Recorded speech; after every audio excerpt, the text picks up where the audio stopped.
Welcome to this information video for students in the College of Arts who will be going abroad to study under the Erasmus programme in the new year. The purpose of this video is to give you a general introduction to the Erasmus programme, as well as providing you with some guidance for completing the online grant application form, applying to your host university for admission as an Erasmus student, and completing your learning agreement.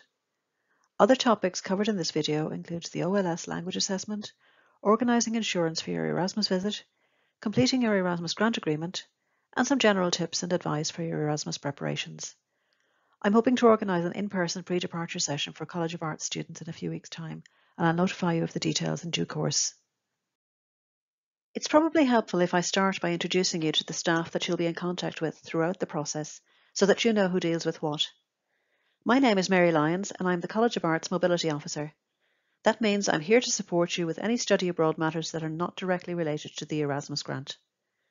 My colleague Jodie Blumenfeld works in the International Office, and she is responsible for all administration related to the Erasmus grant, such as the application form, grant payments, and the various items of Erasmus paperwork that you'll have to complete.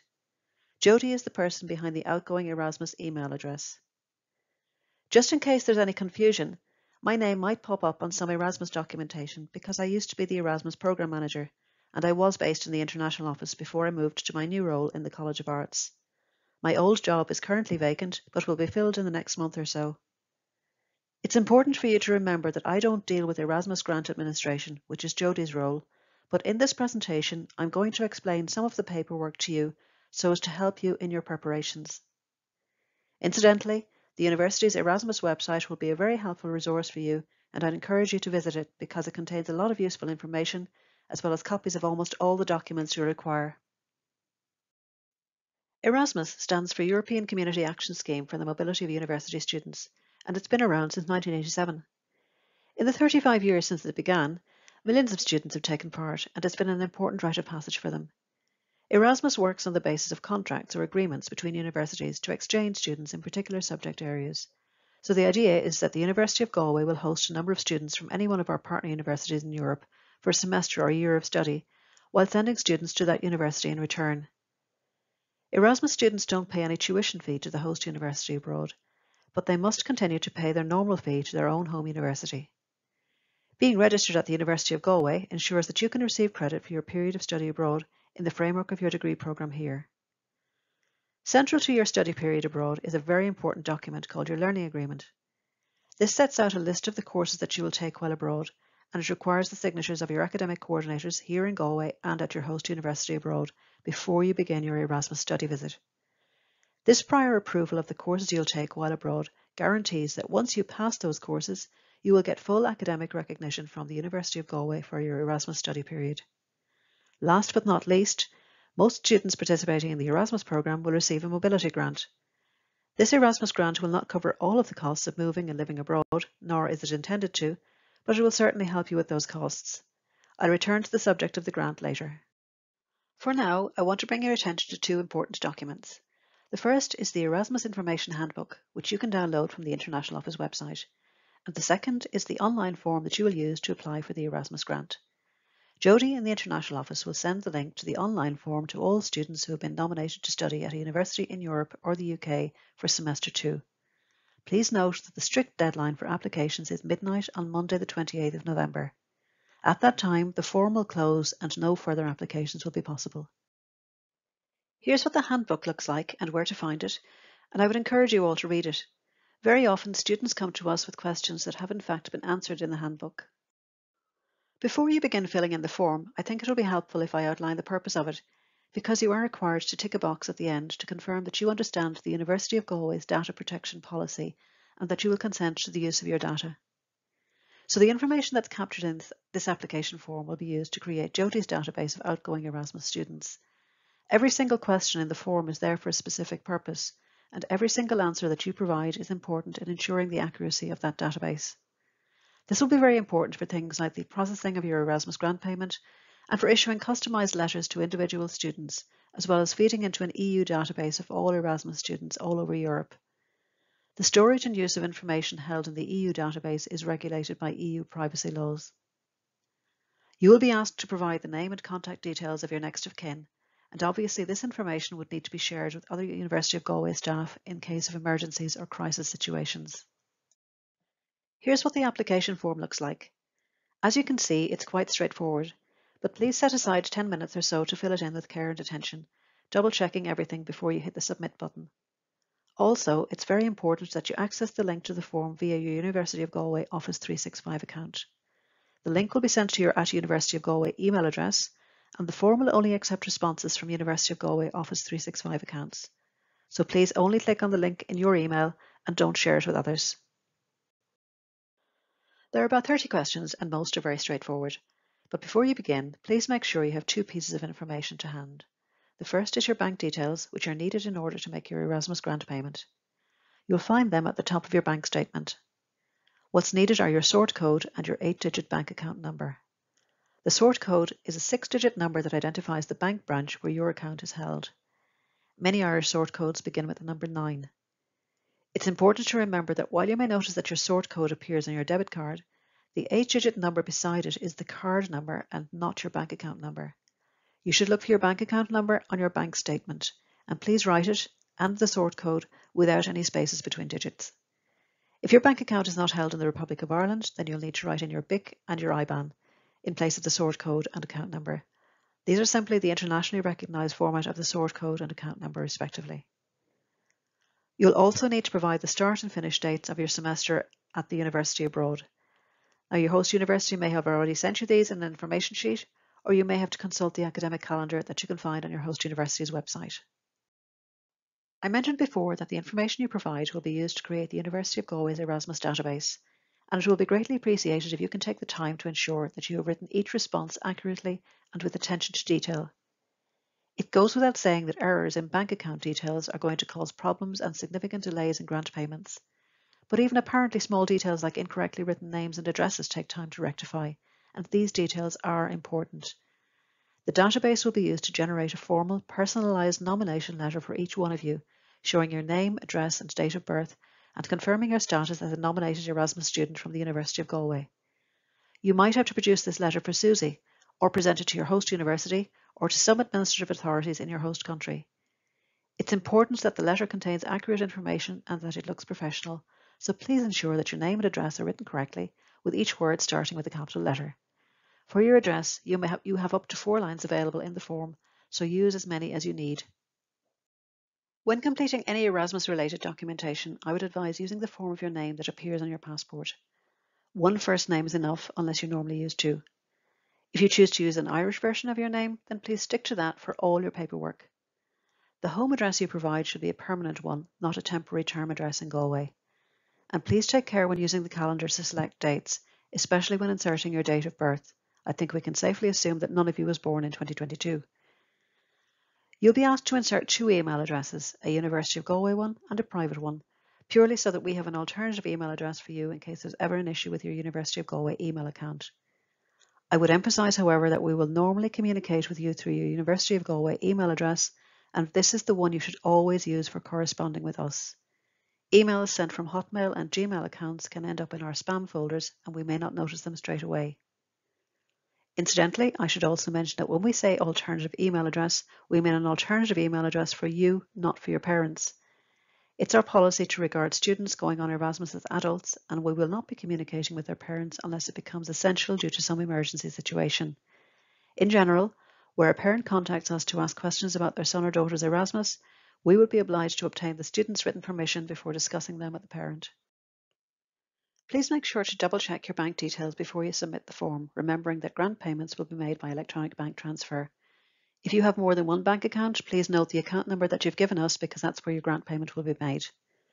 If during the time you're away you close your account and open a new one, please be sure to inform Jodie. And remember that the deadline for submission of the Erasmus grant application form is midnight on the 28th of November. When you submit the form, you will immediately receive an email like the one shown below, confirming receipt of your form, providing some further information and showing all the responses that you provided so that you can review these and make sure there are no errors. If you happen to spot an error, please notify Jodie by email. Please do not submit the form a second time. We need to emphasise that where the Erasmus grant is concerned, a deadline really does mean a deadline. This is always the case, but particularly so this year with so many students due to go on Erasmus. I need to remind you that an Erasmus grant is not an automatic right or entitlement, but a privilege, and in some other countries it's regarded as a scholarship for which students must compete. Jody will begin processing the student data immediately after the deadline and will be unable to accept any late applications. I would suggest that you complete the form as soon as possible and don't leave it too close to the deadline, allowing for unforeseen problems like Wi-Fi issues. Your academic coordinator here at the University of Galway will have nominated you to your host university, and so you can expect to receive an email from that university advising you of their application procedures. Do keep an eye on your spam folder in case that email goes in there. Students sometimes miss important emails that land in spam folders, for instance, the first communication from their host university, even if it's sent to their University of Galway email address, because the server here might identify the unknown sending address as spam. Make sure to observe your host university's application deadline and allow yourself plenty of time to collect any necessary documentation. Please don't leave it to the day of the deadline to submit the form. We've seen so many students get themselves into stressful situations because they left the application till the very last minute and ended up encountering technical problems that we were unable to help them with. Should you need it, the University of Galway's Erasmus code is IRL Galway 01. If you have the possibility to apply for a room in a university residence, I would encourage you to do so. It's true that accommodation standards in residences can vary, and the level of comfort in some might not be on a par with what some of you have been used to in Galway. But in general, halls of residence will be of a decent standard, and while you might have to share kitchen facilities with quite a number of other students, the advantages include security, reasonable rent, often with utilities included, and the opportunity to get to know lots of other students. Your host university may require you to prepare a learning agreement at the time of your application, so you should consult with your academic coordinator here at the University of Galway in choosing your courses. Make sure you know how many ECTS credits you will need to get while abroad. The learning agreement is a really important document. It's central to your Erasmus studies. It sets out the courses you'll take and the credits you'll gain for them. It needs 3 signatures, yours and those of your academic coordinators here in Galway and at your host university. Once it's been signed by all parties, this gives you a guarantee that if you pass those courses, you'll get full academic recognition from the University of Galway for your studies abroad. If you add or drop courses during your time abroad, then you should record those changes in the section called During the Mobility Period and get all signatures once again. We're encouraging students to use the online learning agreement, which has the advantage that there's only one version of it, it's stored safely online, and everyone can sign it electronically. Some of our partner universities aren't yet equipped to deal with the online learning agreement, and in these cases you'll have to use the Word version that you'll find on the Erasmus website. The information in both versions is essentially the same. The first sections are easy to complete. Please make sure to write in the exact dates of your study visit, list all of your courses in Table A with the credits that they're worth, and include a link to the course catalogue where you found them. The next section of the learning agreement is Table B, and please don't leave it blank. Table B involves identifying how the courses that you'll take while abroad will fit into the framework of your University of Galway degree so that you'll get recognition for them. In the majority of cases, this will simply involve writing in mobility window and the number of credits that the University of Galway will assign to your semester abroad, which is usually 30. You'll also be required to indicate your level of language competence based on the Common European Framework of Reference for Languages, where A1 is beginner level and C2 is proficient. There's also a native speaker box if that's applicable, for instance, if you were studying abroad through English. You'll need to provide the names and contact details for your coordinators here and at the host university, and the document will have to be signed by all 3 parties. This brief outline is of course not a substitute for reading pages 14 to 15 of the Erasmus Information Handbook, where the learning agreement is dealt with in detail. As I said, we're keen to encourage the use of the online learning agreement, which is straightforward to complete and easy to sign, and has the great advantage that you don't need to worry about losing your learning agreement or saving it to a USB stick which might then get mislaid, or having multiple copies which might lead to confusion. The online learning agreement, once created, is available for you to access from anywhere and on any device using your University of Galway campus account credentials. You'll find documents on the Erasmus latest news page that will help you to create your online learning agreement account and complete your online learning agreement. If you're wondering who at the University of Galway should sign your learning agreement, well, in most cases it's the academic coordinator in your main subject. That's the subject through which you're going abroad. And you'll find a full list of all academic coordinators and their contact details at the back of the Erasmus handbook. If you're a BA Joint Honours or Global Languages student, please ensure that each of your academic disciplines is aware of and has approved your choice of courses to be taken abroad. Get approval in writing from them. In other words, the signature on the learning agreement will denote approval from the first subject, but you should get email approval also from the other discipline. And please ensure that you take sufficient credits. Who signs the learning agreement on behalf of the host university? Well, that'll usually be your academic coordinator there, and your coordinator here can help you identify the correct person. Remember that with the online learning agreement in particular, it's really important that you have the correct name and email address for each coordinator, so that the automatic emails requesting signatures will go to the correct email addresses. Online Language Support, or OLS, is a tool developed by the European Commission aimed at helping students to improve their language skills. If you will be actively using French, German, Italian or Spanish in your studies abroad, then you need to complete an online language assessment before you go. While this is a test of your language skills, you don't need to study for it or worry about it. The results are not meant to be shared with other parties, and your results can't be used to prevent you going on Erasmus. The assessment will test things like grammar, vocabulary, listening comprehension, and reading comprehension skills, and your results will be expressed in grades according to the Common European Framework of Reference for Languages. Generally, B1 is the very minimum level a student should have if going on Erasmus as a language student, and B2 is what most partner universities would expect.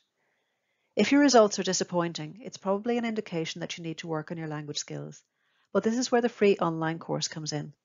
This will be a useful preparation for Erasmus, regardless of your language level. Everything you need, including a step-by-step guide, is on the EU Academy website. Please note that you'll be required to complete a further OLS assessment at the end of your Erasmus studies, and this will hopefully provide evidence of your progress in the language. Another important task as you prepare for Erasmus is to look into travel insurance.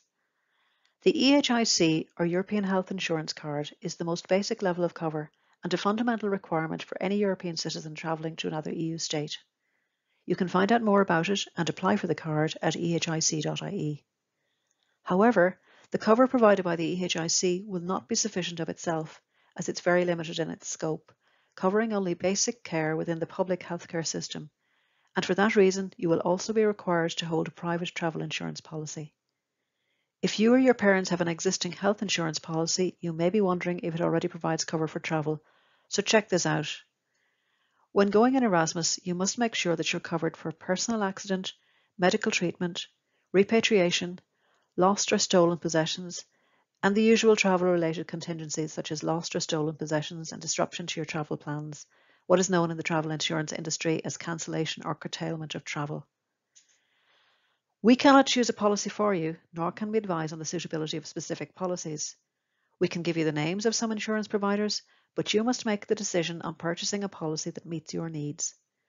Pay attention to any exclusions or special conditions. For instance, check whether there are limits on the duration of any single trip, or restrictions in relation to making trips home during your Erasmus visit.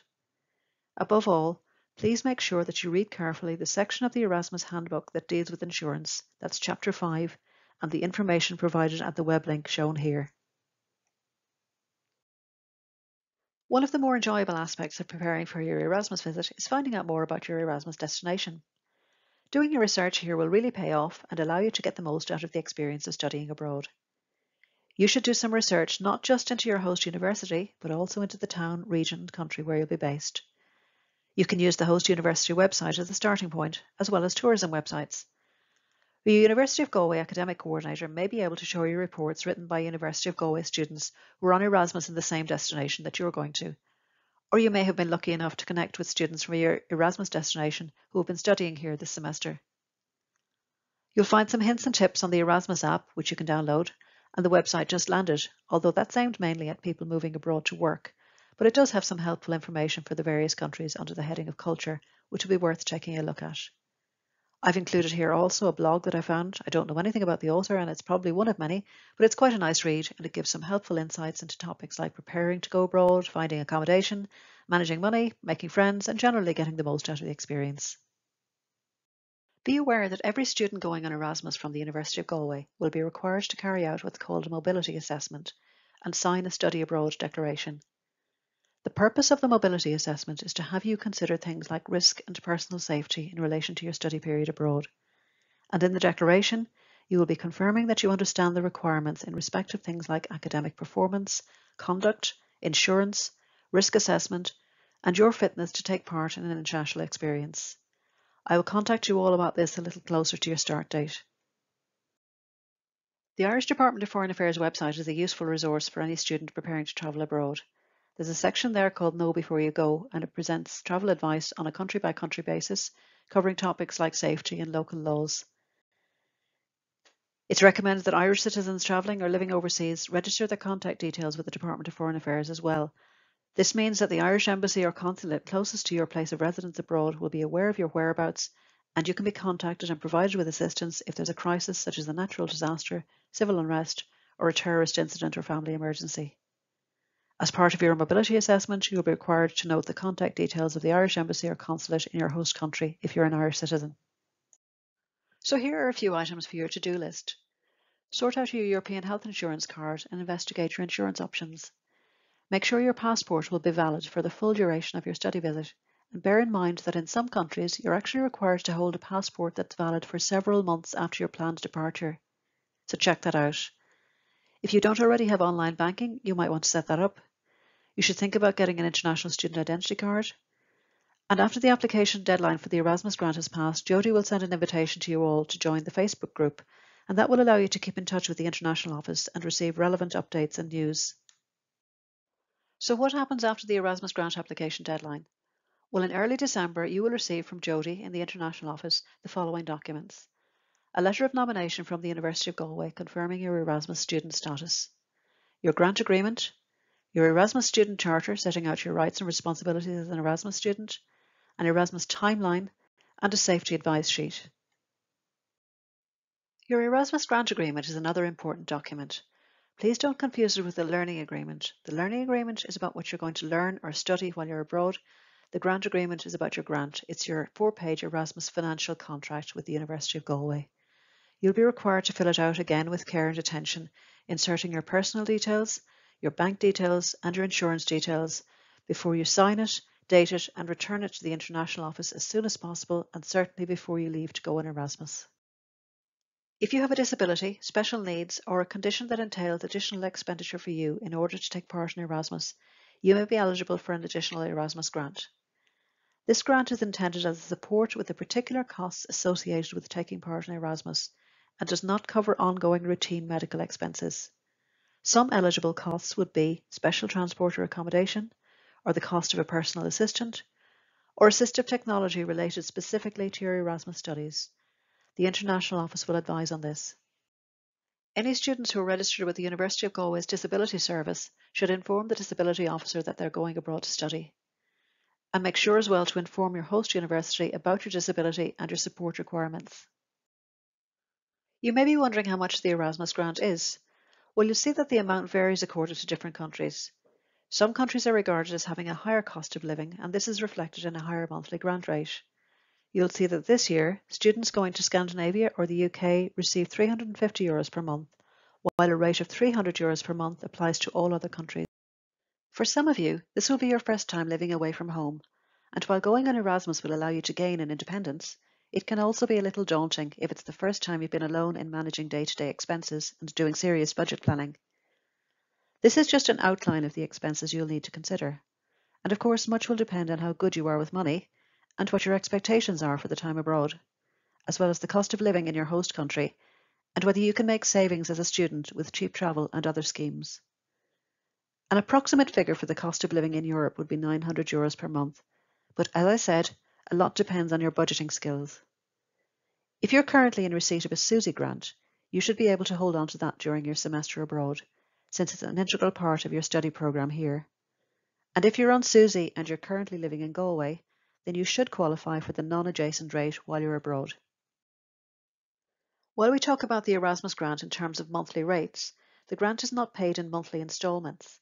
Instead, the main instalment, about 80% of the estimated total based on the duration of your study visit, is paid at the beginning of your Erasmus study visit, with the remainder paid after you've returned home, provided you've completed your study visit satisfactorily and all your Erasmus paperwork is in order.